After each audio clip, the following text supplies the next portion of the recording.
Hello, this is Dr. Clement. I wanted to show you my last book, my second book, which is the South African Virus Conspiracy. It's a story which takes place in France. It starts during the barricade in 1968, where there was some student movement. And Thierry is on the barricade. There is some fights between the police and the students and so on. And next to him, one guy just take a big piece of stone in his face. He's bleeding. He fall down. The Croix Rouge, the Red Cross comes and assist him. And for Thierry, it's a moment where he decides, I'm going to do medicine. So he starts to do medicine in France, he starts to study, he goes to the hospital, and he has different dealings at the emergency room, at the neurosurgical ward, in gyneco-obstetrics. And he realized that the doctors, they don't always care about the patients. They are already very involved into making sure that they have some advancement in their career. For example, in neurosurgery, the neurosurgeon is from extreme right, and the anesthetist is from extreme left. And during the surgery, they're fighting all the time, and there is a lot of casualties because they cannot get along. So there is politics in medicine. One day, he comes home and there is a letter on his desk, and he opens the letter and he says, "Oh, no, my God, no, I don't want to, no, it's not possible." This is a letter where he has to go to the French army. So he doesn't want to go, and he tried to say that he's sick to be able to avoid, but he's in good health. So finally, his aunt is connected with the Ministry of Foreign Office, and he realized that there is some expatriate jobs. So they propose him different destinations where he's not very happy. He doesn't want to go to Haiti. He wants an English-speaking country, or he wants to go to Tahiti, or he wants to go to Hawaii, but there is no place for him. But there is a place in Zambia. Zambia, he never heard about Zambia. So they show him on the map, and he says, "Yes, you can speak English." And he asks, "Can you water ski?" The guy says, "I don't know." But anyway, he decides to go to Zambia. He takes his water ski, he goes in the plane, he meets a nice girl in the plane, he arrives to Lusaka, and there he's waiting for somebody to pick him up, and he speaks with a gentleman, which is elderly, Dr. Richards, and Dr. Richards briefs him on Africa, and Africa is not that nice at that time. At the south of Zambia, there is Mugabe, who's killing the white farmers. There is Banda in Malawi, which is a terrible dictator, killing thousands of people. There is war in Mozambique. There is war in Angola. And there is apartheid in South Africa. So he says, maybe my choice was not so fantastic. So he goes to the hospital. They put him in an awful place.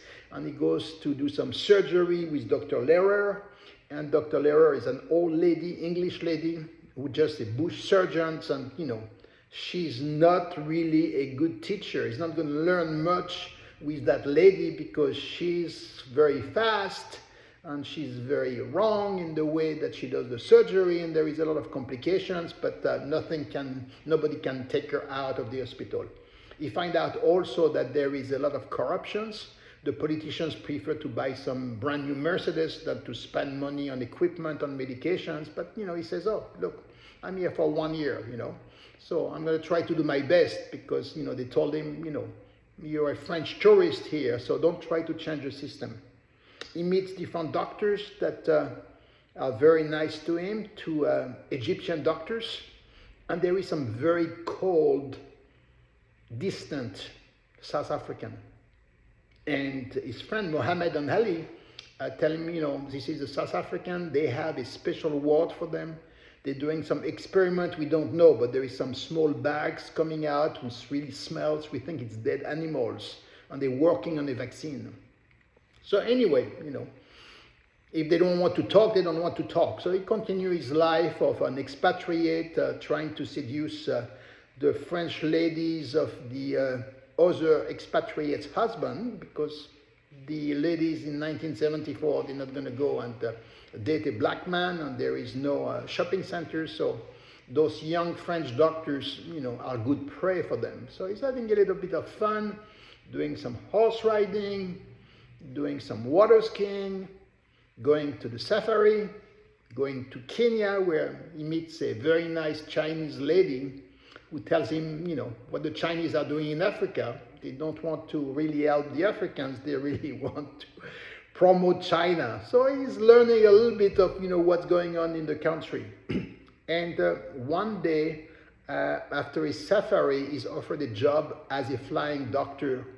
And he goes in the bush on a small plane and he talks to the pilot. And the pilot tells him about that conspiracy of the South African doctors. They want to make a vaccine to kill the blacks. Why? Because apartheid is losing the battle. They cannot have any more weapons. They don't have any support of the rest of the world. So they find a way to make a vaccine who will specifically kill the blacks. So he's not really sure that it's true or not, but he's observing the situation. He doesn't know what to do. And there is different adventures where, he has a little bit of a crazy life in Africa. But one day in a restaurant, he talks to one of the genetic physicians from that South African group. And the guy is completely drunk. And he explained them that, yes, they're doing a vaccine who will target some genetic predisposition individuals, which are blacks, to reduce the black population. So he's in a turmoil, and we will see in that book if he wants to join the South African to kill blacks, or if he wants to do something to save the blacks. And I hope you're going to enjoy my book. This is part of a real story because I lived in Africa. This is part of a fantasy.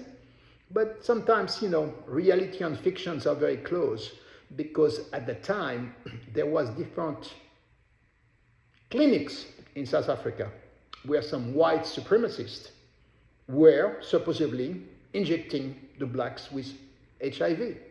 So, my book is a fiction, but sometimes reality and fictions are close.